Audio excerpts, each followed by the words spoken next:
Ladies and gentlemen, this is Report of the Weekend. We are now on the air. It's a Thursday.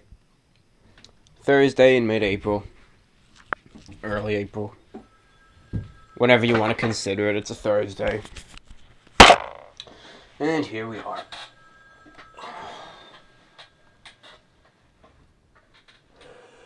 Whew. Looking at the title card here. Looking at the title of the video. Many of you, I'm sure, breathing a sigh of relief. Some of you are breathing a sigh of disappointment. Some of you are not breathing at all, holding your breath. Terrible joke right there. Deplorable joke. I don't even... that was awful. If that was even a joke. Anyway, looking at the title here. Well, I'm not talking about shortwave radio today. In this show, and I know a lot of you really don't want me talking about it. You know? I'm not going to say what you should and shouldn't like. I'm just kind of disappointed. I can understand it's not as popular as it once was. That's fair. Doesn't bother me. What bothers me, it shows that no one was really, eager to at least attempt to try to learn something new. Really, whenever you try to learn something new, nothing appeals to you at first, but you acquire a taste for it, and it so improves. And there were a few of you, about 3 or 4 of you, who openly said to me, I did actually learn something, and I'm into it thanks to you. And you people, I'm really grateful for. You're the guys that keep me sitting here, keep me running this show. And for you guys, I do this for. But I mean, overall, it was a disappointment for me. No one else, I'm sure. I'm sure you're glad to hear me talking something else about it, rather than shortwave. But some of you might be disappointed that I'm not talking about it. Well, here's the catch. You see, I've gotten an overwhelming swarm of emails today. Almost many of which I'm not going to read on the air. Saying, stop this crap. I don't want to hear about it. Blah, blah, blah. Give me something, whatever. Give me anything except for this, right? So, I thought, you know what? At first, I was just going to say, the hell with this. I'm not doing a show today. But I decided, I thought about it for the day. I meditated. I thought, no, don't. I said, please don't let this temper get in my way. And I thought about it. And I decided, well, it's 3 in the afternoon right now. We've got time. Here's the catch. I've decided I'm doing 2 shows today. And maybe 2 tomorrow. And so on and so forth. I'm going to do a show on regular topics. Whatever. I'll talk about anything. The usual stuff that I'll talk about, like clothespins and imperial collars and bow ties and chicken wings and all that kind of stuff. I'll do one show today about that. That's this show. Now I'll do another one I'll record in about 30, 40 minutes where I'll talk about shortwave and continue my lecture on that. Because listen, I like doing both of these. But I personally enjoy talking to you all about something that I enjoy. I'm sure that could apply to anyone. If you want to talk to someone about your favorite game on Xbox, we'll say, you want to talk to them all about your favorite game, you're good at it, you know how to play it, you love it. Of course you're going to enjoy talking about it, and you're going to want to talk about it a lot. And then the other person really just kind of blows it off and is like, after you talk to them a while about it, and they're kind of like, I don't care. Yeah, it could kind of be, not insulting per se, but, a little disappointing, to say the least. That's what happened with me here. And I decided, well, I know there's a lot of people that really, maybe, they just laugh at my videos, that I really don't appreciate watching them. But I know there's a lot of you out there that maybe just shortwave doesn't interest you, but still wanna, still are very loyal and want to hear me talk about something else. So that's why I'm making these videos. I'm making this for you. And then for those of you who are very tuned in, no pun intended there, to my shortwave lectures, then I'll make a special lecture just for you and for anyone else who wants to listen in.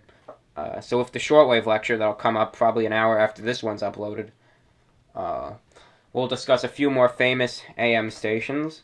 We'll talk about pirate radio, and then we'll start talking about number stations, and we probably won't finish that until tomorrow's show. And then we'll start talking about UVB 76, all that stuff. So that's what's going to be ahead in the next show. But for now, how are you all doing? I personally hope you're all doing well.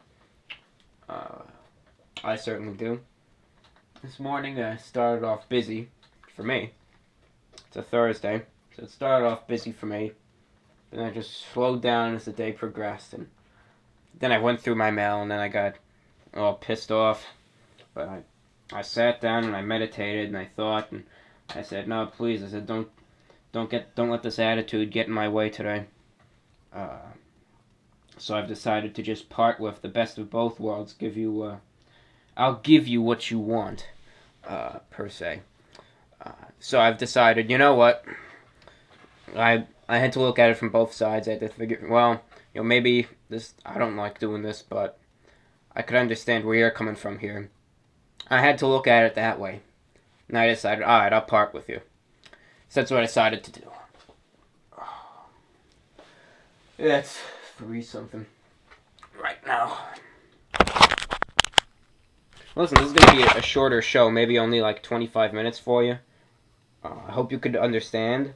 This isn't the main show, it's just a little bonus kind of thing, So, I don't even know what I'm talking about today.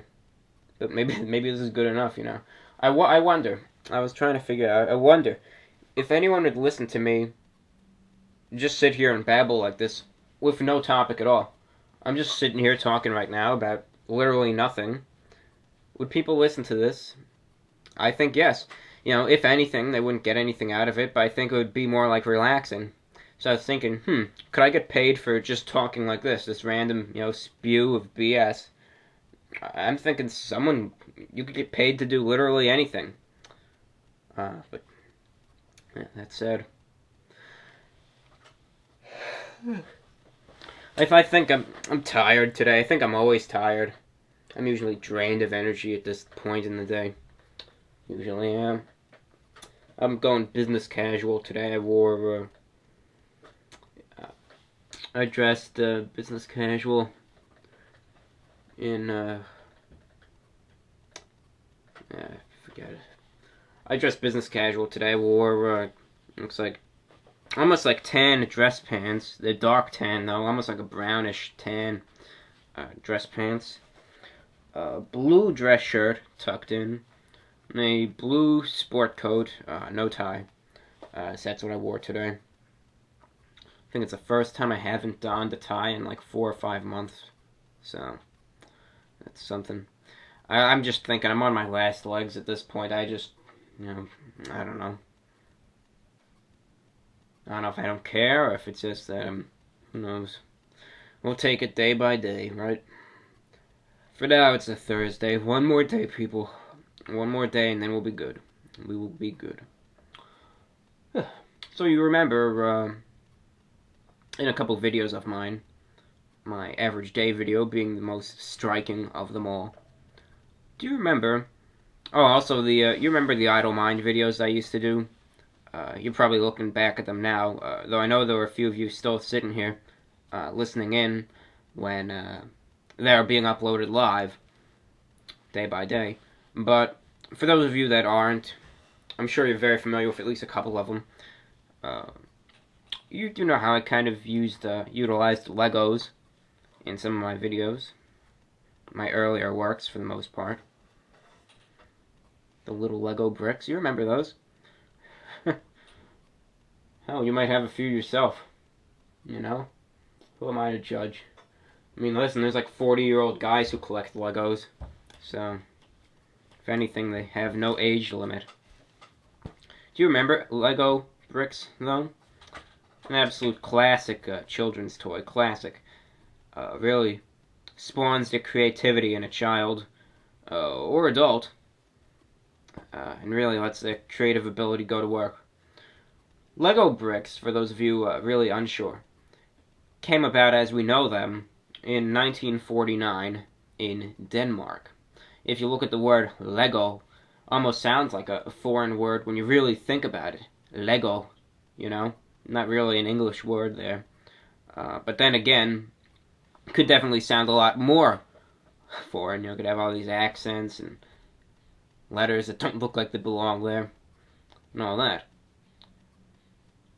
But that being said, Legos go back way more than 1949.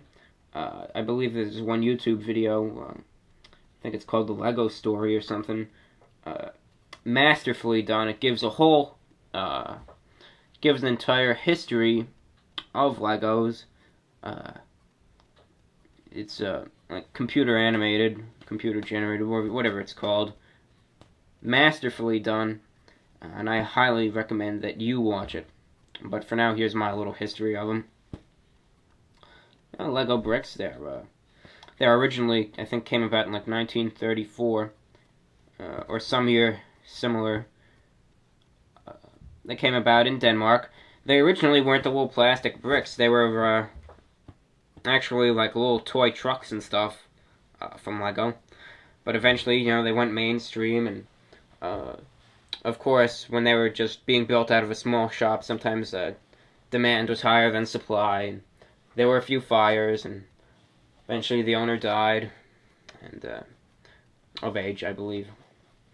And eventually they got on their feet, and they really started making bank. They really started raking in the dough.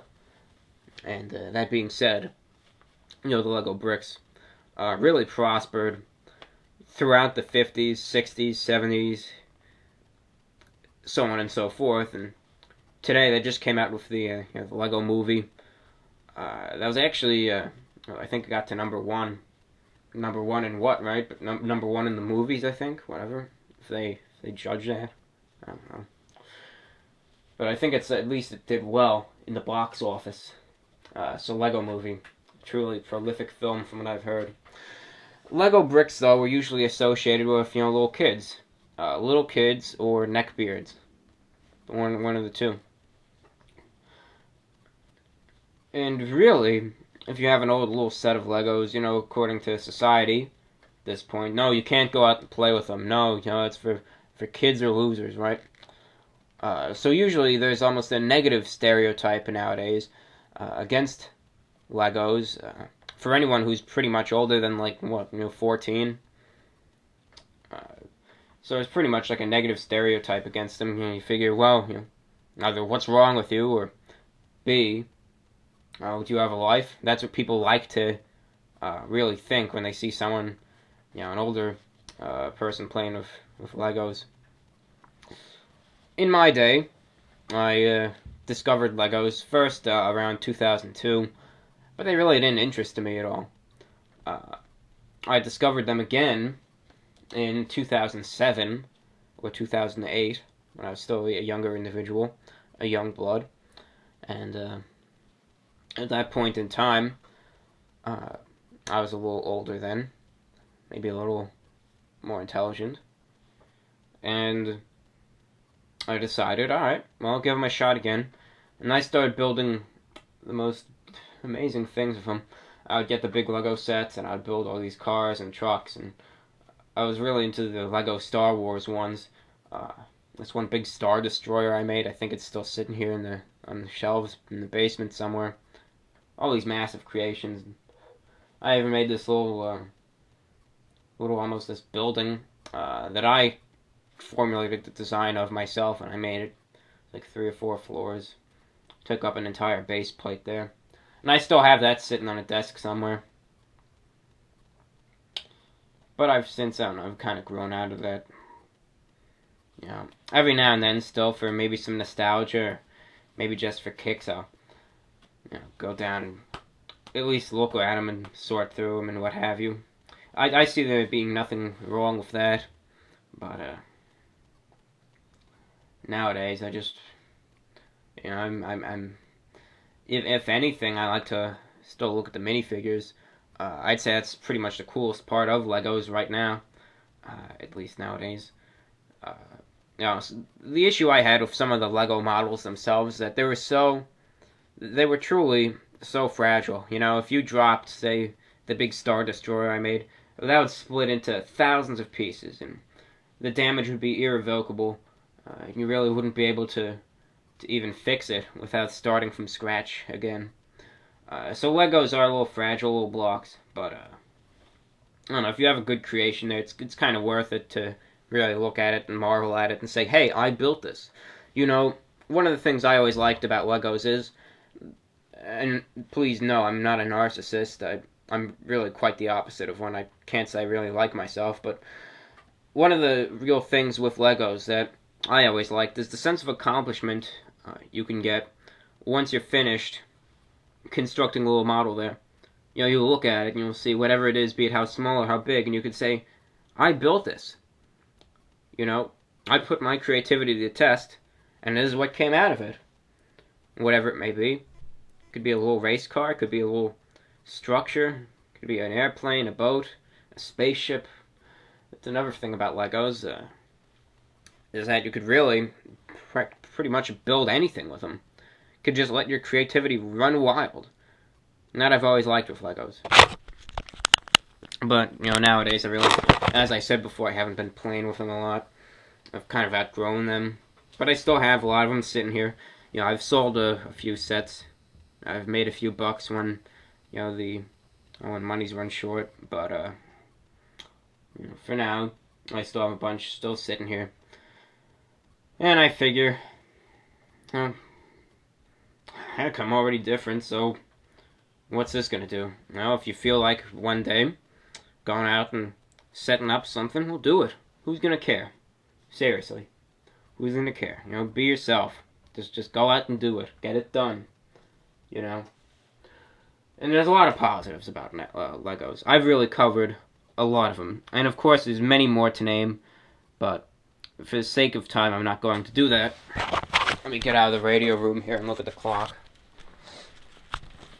Yeah, I've got a few more minutes here. I'm probably going to cut the lecture off at like 20-25 minutes.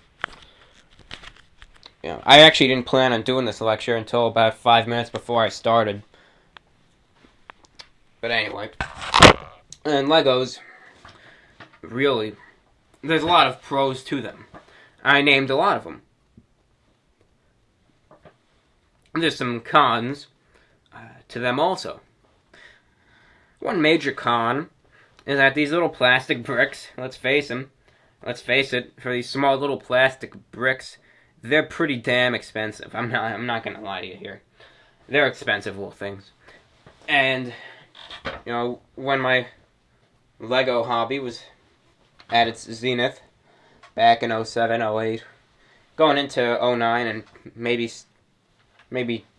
teetering out in 2011. But when it was at its peak, in probably like 2008 or 2009, when it was at its peak there, those little bricks drained my wallet time and time again.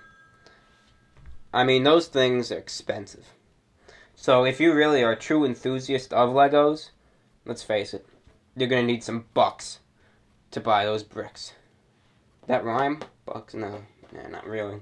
Both start with the same letter, but you're going to need some money with them. Number two, they're fragile. Alright.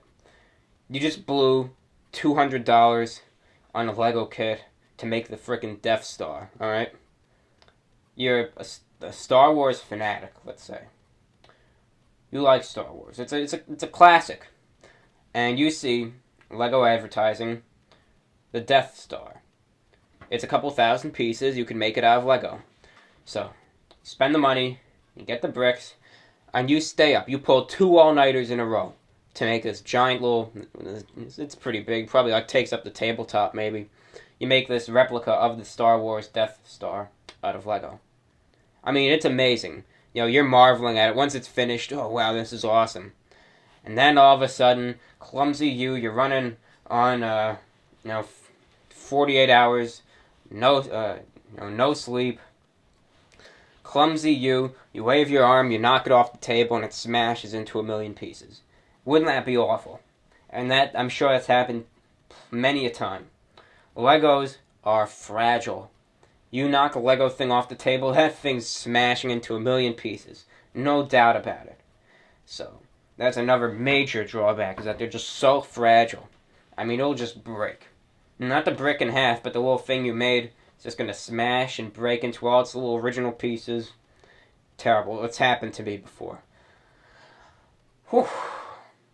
And another thing, especially around younger people, or if you're like putting things in your mouth or nose, there's a choking hazard there. So being that there's such small pieces, especially around the little ones, you got to watch out there. They could easily accidentally choke and die. Otherwise, don't mistake the little Lego burgers as food, because they'll kill you. So that's another drawback as well. And the final drawback is that they're kind of looked down upon by society. If you're an older individual, say over 20 or over maybe 15, and you're still playing with them, it's kind of looked down upon. Well, there we have it. Listen, I know you guys may not have enjoyed suffering through my shortwave lectures, and I mean, what can you do about it? What can you do about it? It's not for everyone. But I made this lecture for you guys. I hope you enjoyed. I hope you hang in there. Tomorrow's Friday. Make the most out of it. Coming up next is Shortwave Radio. The current time is around 4 o'clock. I'll get back to you in 10 minutes. This is the Report of the Week. Signing off. We'll be back in about 10 minutes. Until then, take care.